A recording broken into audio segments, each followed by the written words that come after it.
Ils sont donc finalement 113 patients en attente d'une greffe en Polynésie. Et on en parle justement avec Sarah Marcé, infirmière coordinatrice aux dons d'organes au Taoné Sarah Yorana. Yarana. Alors, depuis 10 ans que la greffe de rein est pratiquée en Polynésie, 148 patients ont reçu un greffon, en majorité de donneurs décédés, 115 donc contre 33 donneurs vivants.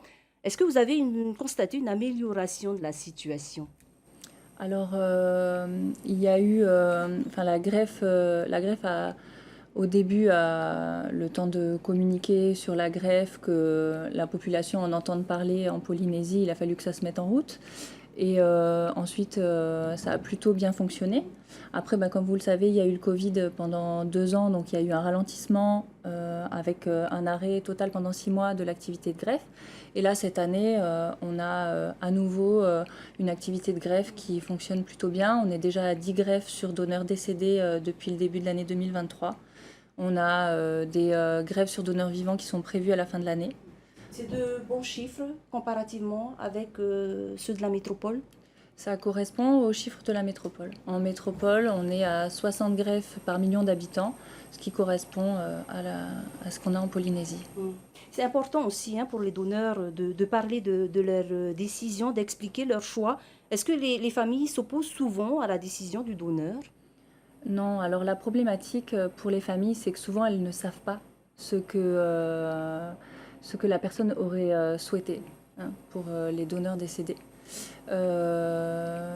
Pour les donneurs vivants, la famille, enfin, il y a pas de problématique particulière. Il faut automatiquement s'inscrire sur une liste de donneurs. Non. Alors, on a voulu faciliter la vie des donneurs. Donc, si on souhaite être donneur, c'est le principe de la solidarité nationale. Donc, on est donneur parfait. Par contre, si jamais on ne souhaite pas être donneur, parce que tout le monde ne veut pas être donneur, il y a un registre national des refus sur lequel les gens peuvent s'inscrire sur Internet. Alors, Sarah, on a vu qu'il y avait 113 patients qui sont en attente d'une greffe de rein et pourtant on a 600, plus de 600 personnes qui sont sous dialyse. C'est-à-dire que ces personnes, une partie de ces personnes n'a pas forcément besoin d'avoir une greffe, de subir une greffe de rein. Alors ça dépend des patients. Il y en a qui ont peur d'être opérés, hein, qui ont peur d'être sur liste d'attente, du changement de vie aussi. Il y en a qui ne peuvent plus bénéficier d'une greffe. Ils ont attendu trop longtemps et malheureusement quand on vit sous dialyse, on vieillit plus vite et on a des problèmes de santé qui s'accumulent et souvent on ne peut plus bénéficier d'une chirurgie. Donc après c'est au médecin néphrologue qui était sur le reportage, hein, Déterminée. qui va déterminer si le patient peut être sur liste d'attente ou pas. D'où l'importance aussi des journées d'information. Il y a cette journée prévue ce jeudi 22 juin au CHPF.